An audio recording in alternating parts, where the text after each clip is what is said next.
PVC-യുടെ എൽബോയും അതുപോലെ തന്നെ ടീ ജോയിന്റും എല്ലാം നമ്മുടെ വീടുകളിൽ എല്ലായിടത്തും ഉണ്ടാവും. ഒഴിവാക്കിയത് പ്ലംബർമാർ ഒഴിവാക്കിയതായിരിക്കും.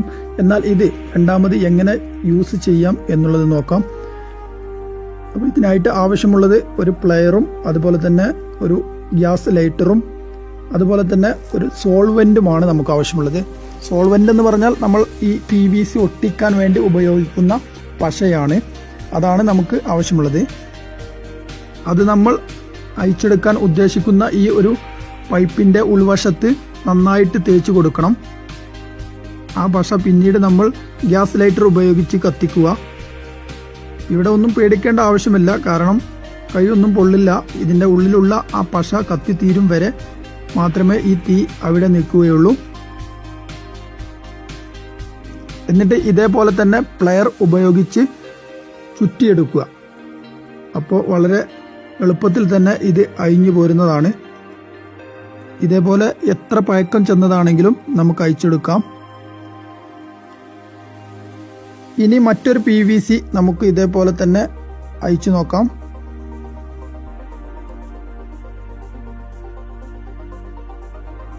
ഇവിടെ നമ്മൾ ശ്രദ്ധിക്കേണ്ട ഒരു കാര്യം, ഈ പശ ഇതിന് ഉൾവശത്ത് മാത്രം തേക്കുക. കാരണം പുറത്തെവിടെങ്കിലും ആയാൽ അവിടേക്ക് തീ പടർന്നു പിടിക്കുന്നതാണ്.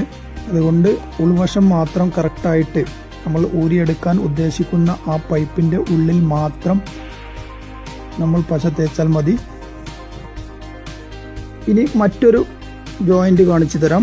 ഇവിടെ കട്ട് ചെയ്തിരിക്കുന്നത് ഈ ഒരു ടീ ജോയിന്റിന് അടുപ്പിച്ചാണ്. അപ്പോൾ നമുക്ക് ഇത് എങ്ങനെ ഊരിയെടുക്കാം എന്നുള്ളത് നോക്കാം. കാരണം അവിടെ പ്ലെയർ കയറത്തില്ല. ആ സമയത്ത് നമ്മൾ കത്തിച്ചതിന് ശേഷം ഒരു സ്ക്രൂ ഡ്രൈവർ എടുത്തതിന് ശേഷം ചെറുതായിട്ടൊന്ന് സ്പേസ് ഉണ്ടാക്കിയതിന് ശേഷം മാത്രം പ്ലെയർ ഇട്ട് ഒന്ന് തിരിച്ചു കൊടുത്താൽ മാത്രം മതി. വളരെ എളുപ്പത്തിൽ തന്നെ ഇതുപോലെ ഊരിയെടുക്കാവുന്നതാണ്.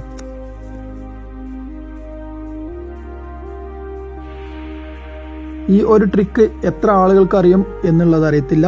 എന്നാലും അറിയാത്തവർക്കായിട്ട് ഉപകാരപ്പെടും എന്ന് കരുതുന്നു. നിങ്ങൾ ഇത് ഷെയർ ചെയ്യണം.